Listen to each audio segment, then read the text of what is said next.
numbered about 1,000 people. Mountains rose up in the north, containing the Santa Fe National Forest.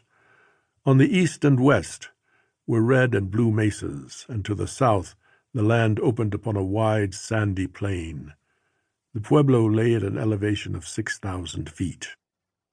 I experienced a kind of freedom at Jemez that I have not known before or since. There were no physical boundaries to speak of. My parents gave me a horse, a strawberry roan gelding I named Pecos, and for the next several years I rode over every part of that magical landscape on horseback. I came to know that world as one knows the rooms of one's house. It was for me a house made of dawn, pollen, rain, and wonder. Having the curiosity, the fearlessness, and the expectation of the unexpected, qualities that belong especially to the young, I had little difficulty in entering into the rhythm of life there. It was where my imagination took flight. My parents and I were a camp within a camp, and we supported each other in many ways. My mother was a writer, and she was securely grounded in the English language and literature. She gave to me a love of words and books. My father was a visual artist and a Native American whose first language was Kiowa. From him I learned a good deal about painting and would become a painter myself. Moreover, he told me stories from Kiowa oral tradition when I could first find my way among words.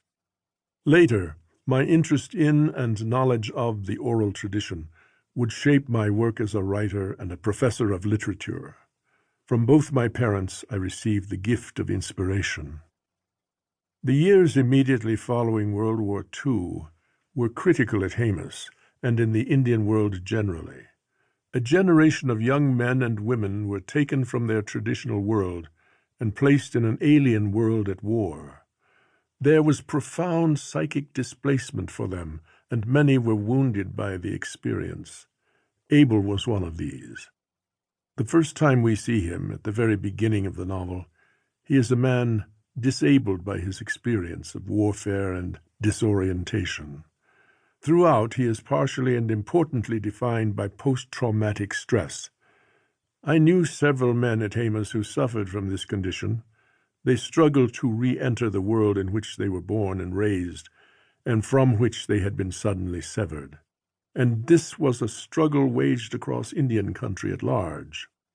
For many, too many, the struggle was lost. They died of alcoholism, murder, suicide, and a kind of spiritual isolation. Indeed, some managed to survive, to regain their former security and sense of belonging.